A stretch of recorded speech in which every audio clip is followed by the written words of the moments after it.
வணக்கம். நீங்கள் இணைந்து கொள்வது நியூஸ் போஸ்டின் மதிய நேர பிரதான செய்தியுடன். விரிவான செய்திகளுக்கு செல்லும் முன்னர் முதலில் தலைப்புச் செய்திகள். யாழ்ப்பாணம் புங்குடுதீவில் பாடசாலை மாணவியின் கொலையை கண்டித்து இன்றும் பல பகுதிகளில் ஆர்ப்பாட்டம்.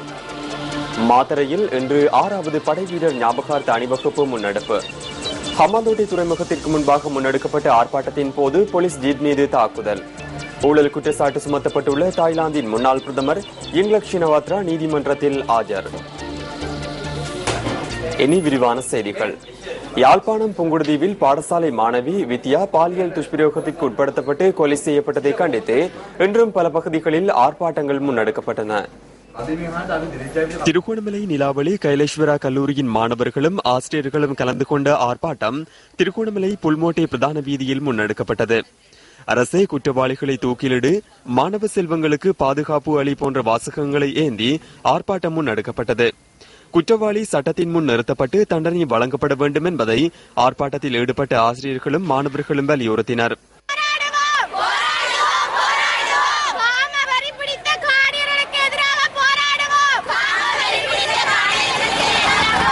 பெண்களானவர் நாட்டின் கண்கள் என மதிக்கப்பட வேண்டும். பெண்கள் இப்படி காமவெறிக்கு அகோலமாக மரணமாவது நாட்டின் எதிர்காலத்தையே பாதிக்கும். அரசு சரியான குற்றவாளிகளை கண்டுபிடித்து அரசு குற்றவாளிகளை தூக்கிலிட வேண்டும். வித்யாவிற்கான நிலைமை என்றால் நாளை எங்களுக்கு நடக்காது என்ற நிலைமை.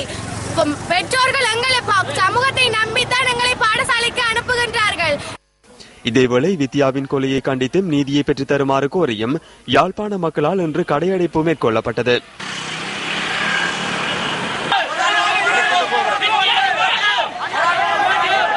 இதேவேளை யாழ்ப்பாண மக்களினால் ஊர்வலங்களும் முன்னெடுக்கப்பட்டன.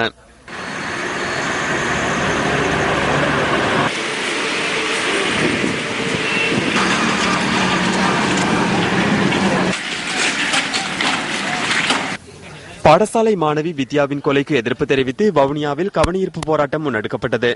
வவுனியா இரம்பைக்குளம் மகளிர் கல்லூரி மாணவிகள் இன்று கவனஈர்ப்பு போராட்டத்தில் ஈடுபட்டனர். இரம்பைக்குளம் அந்தோனியார் ஆலயத்திற்கு முன்பாக இந்த போராட்டம் ஆரம்பிக்கப்பட்டது. யாழ் புங்குடுதீவில் பாடசாலை மாணவி வன்புணர்விற்கு உட்படுத்தப்பட்டு கொலை செய்யப்பட்ட சம்பவம் தொடர்பில் கைது செய்யப்பட்ட சந்தேக நபர்களிடம் போலீசார் விசாரணை மேற்கொண்டு வருகின்றனர்.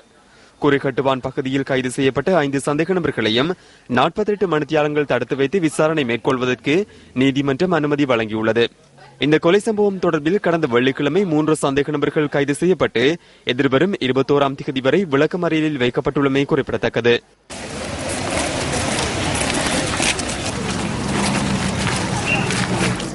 கலேவில பிரதேசத்தில் உள்ள தோட்டப்பகுதியிலிருந்து முதலை ஒன்று பிடிக்கப்பட்டு வன அதிகாரிகளிடம் ஒப்படைக்கப்பட்டுள்ளது.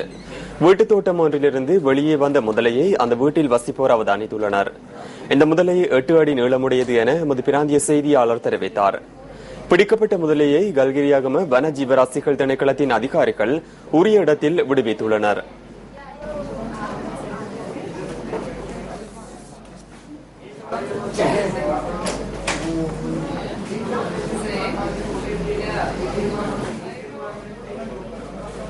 கரம்பை உடப்பு மணிகாரன் வீதியை புனரமைத்து தருமாறு கோரி இன்று காலை ஆர்ப்பாட்டம் முன்னெடுக்கப்பட்டது.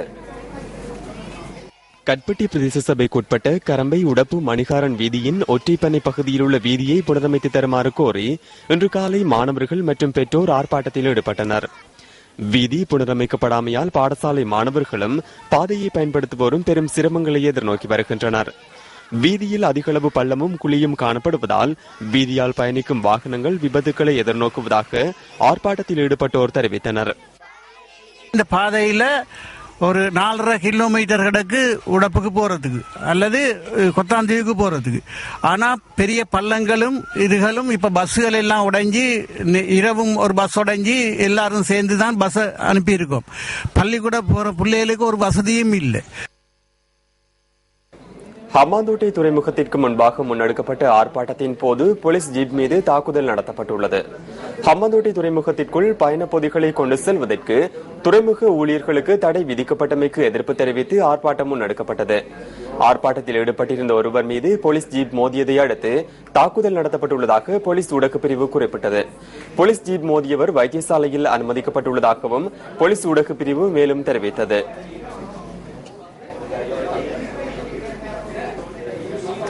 இந்தியாவின் முன்னாள் பிரதமர் ராஜீவ்காந்தி கொலை தொடர்பில் தண்டனை விதிக்கப்பட்டுள்ள 7 பேர் மீதான வழக்கு ஜூலை 15ஆம் தேதி விசாரிக்கப்பட உள்ளதாக இந்திய உச்சநீதிமன்றம் அறிவித்துள்ளது. இந்தியாவின் முன்னாள் பிரதமர் ராஜீவ்காந்தி கொலை தொடர்பில் தண்டனை விதிக்கப்பட்டுள்ள 7 பேர் மீதான வழக்கு ஜூலை 15ஆம் தேதி விசாரிக்கப்பட உள்ளதாக இந்திய உச்சநீதிமன்றம் அறிவித்துள்ளது. இந்த வழக்கு 5 நீதிபதிகள் அடங்கிய அரசியல் சாசன அமர்வினால் விசாரிக்கப்படவுள்ளமை குறிப்பிடத்தக்கதாகும். ராஜீவ்காந்தி கொலை வழக்கில் 26 பேருக்கு தடா நீதிமன்றம் மரண தண்டனை விதித்திருந்தது. இதில் நளினி, முருகன், சாந்தன், பேரறிவாளன் ஆகியோரது மரண தண்டனை உச்ச நீதிமன்றத்தினால் உறுதி செய்யப்பட்டதுடன் பின்னர் கருணை அடிப்படையில் நளினியின் மரண தண்டனை ஆயுள் தண்டனையாக குறைக்கப்பட்டது. ஏனைய மூவர் சார்பிலும் தாக்கல் செய்யப்பட்ட கருணை மனுக்கள் நீண்ட காலத்திற்கு பின்னர் நிராகரிக்கப்பட்டிருந்தன. இந்த நிலையில் கருணை மனுக்களை நீண்ட காலம் விசாரிக்காது தாமதப்படுத்தியதை காரணம் காட்டி முருகன், சாந்தன் மற்றும் பேரறிவாளன் ஆகியோர் விடுதலை செய்யப்பட வேண்டும் என இந்திய உச்ச நீதிமன்றத்தில் வழக்கு தாக்கல் செய்யப்பட்டது.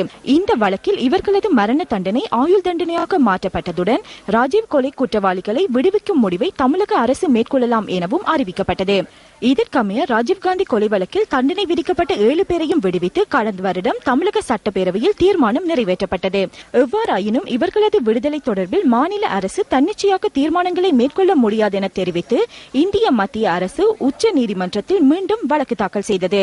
இந்த வழக்கு விசாரணையின் போது முன்வைக்கப்பட்ட வாதங்களுக்கு அமைய தற்போது 5 நீதிபதிகள் அடங்கிய அரசியல் சாசன அமர்வினால் வழக்கு விசாரணை நடத்தப்பட உள்ளதாக இந்திய ஊடகங்கள் செய்தி வெளியிட்டுள்ளன. 6வது தேசிய படைவீரர் ஞாபகார்த்த அணிவகுப்பு விழா ஜனாதிபதி மைத்ரிபால சிறிசேன மற்றும் பிரதமர் ரணில் விக்ரமசிங்க ஆகியோரின் தலைமையில் மாத்தறையில் இன்று இடம்பெற்றது. மைத்ரிபால சிறிசேன அவர்கள் வருகை தருவதற்கு தயாராக அடுத்து இலங்கை போலீஸ் மா அதிபர் ஸ்ரீலங்கா பிரஜாதாந்திரிக சமாஜவாதி ஜனராஜே ගරු අග්‍රාමාත්‍ය රනිල් වික්‍රමසිංහ මැතිතුමන්ගේ සම්ප්‍රාප්තිය සිදු වෙනවා. இந்த நிகழ்வுகள் இன்று காலை 8 மணி அளவில் மாத்தறை சமுத்திரமாவத்தியில் ஆரம்பமாகின. இந்த நிகழ்வில் முப்படை தளபதிகள், ராணுவ தளபதி, பாதுகாப்பு செயலாளர், ஜனாதிபதி செயலாளர், ஃபீல்டு மார்ஷல் சரத் பொன்சேகா, முன்னாள் ஜனாதிபதி சந்திரிகா பண்டாரநாயக்க குமாரதுங்க மற்றும் பிரதமர் ரணில் விக்ரமசிங்க ஆகியோர் கலந்து கொண்டனர். ஜனாதிபதி மைத்ரிபால சிறிசேனவின் வருகையுடன் நிகழ்வுகள் ஆரம்பமாகின.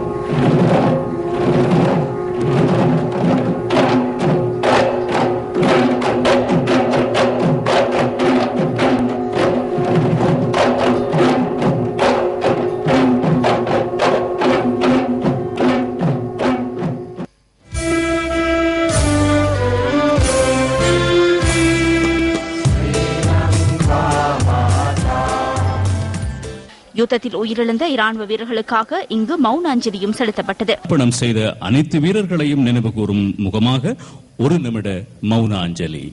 Let's rise to observe 1 minute silence in honor of all patriots who live their lives.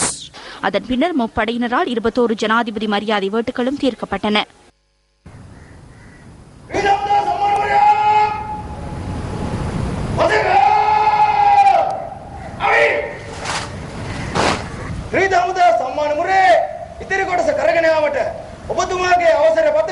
ජනාධිපති තුමනි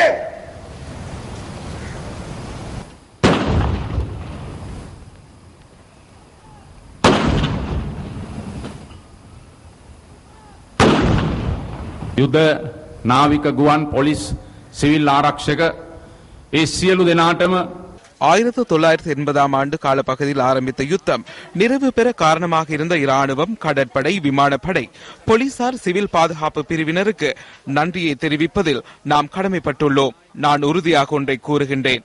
எமது புதிய அரசாங்கம் எமது தாய் நாட்டிற்காக தேசிய பாதுகாப்பை முன்னெடுக்க பூர்ணமாக செயற்படுவோம். புதிய பாதுகாப்பு திட்டங்களை செயற்படுத்த நடவடிக்கை எடுத்துள்ளோம். இந்த நாட்டில் மீண்டும் யுத்தம் இடம்பெறாது என நான் உறுதியளிக்கின்றேன். தீவிரவாதத்தின் பிடியிலிருந்து விலகியுள்ளோம். எல்டிடியினர் மீண்டும் தலை தூக்கி இடமளியோம். அபிவிருத்திகளும் மீள் நிர்மாணமுமே நாட்டை கட்டியெழுப்பும். කරමින් ඔබට අවශ්‍ය ඔබේ වගකීම් සහ යුතුකම් ඉටු කිරීමට සියලු සම්පත් ලබා දෙමින් ඔබ කෙරෙහි දැඩි විශ්වාසයකිනුයි අපි කටයුතු කරන්නේ. සංවර්ධනය සහ සංහිඳියාව මූලික තේමාව කොට ගනිමින් මේ රට ගොඩනගන්නට ඔබ අප සියලු දෙනාම එක්වෙමු.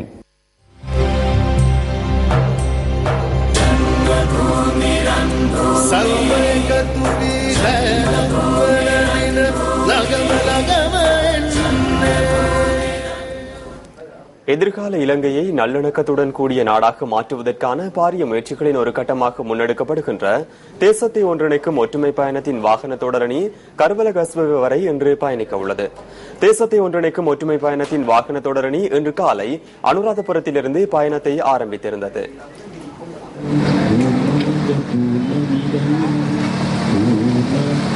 தேசத்தை ஒன்றிணைக்கும் ஒற்றுமை பயணத்தின் வாகன தொடரணி அனுராதபுரம் ஜெயஸ்ரீ மகாவிகாரியில் இடம்பெற்ற மத அனுஷ்டானங்களின் பின்னர் பயணத்தை ஆரம்பித்தது. அனுராதபுரம் மாநகர சபை ஒன்றில் இடம்பெற்ற நிகழ்வின் பின்னர் அந்த பகுதி மக்களின் அமோக வரவேற்புக்கு மத்தியில் இன்றைய பயணம் ஆரம்பமானது. மகாசங்கத்தினர் வரையறுக்கப்பட்ட கேபிட்டல் மகாராஜா நிறுவனத்தின் உயர் அதிகாரிகள் மற்றும் தேசிய இளைஞர் சபை மன்றத்தின் அதிகாரிகள் உள்ளிட்ட மேலும் பலர் கலந்து கொண்டிருந்தனர்.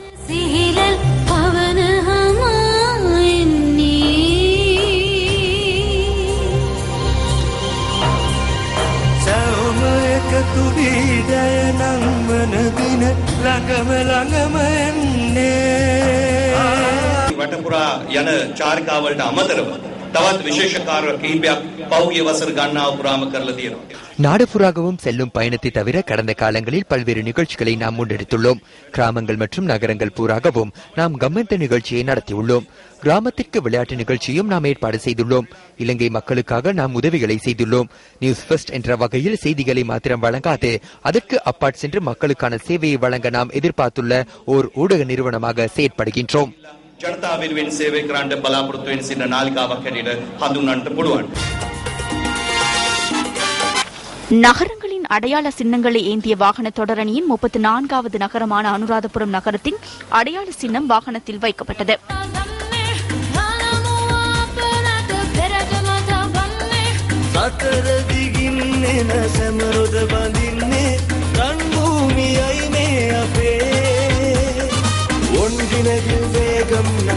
தேசிய நல்லிணக்கம் மற்றும் நாட்டின் அபிவிருத்தி ஆகியவற்றை கருத்தில் கொண்டு முன்னெடுக்கப்படுகின்ற இந்த பயணத்தின் 12வது நாள் இன்றாகும்.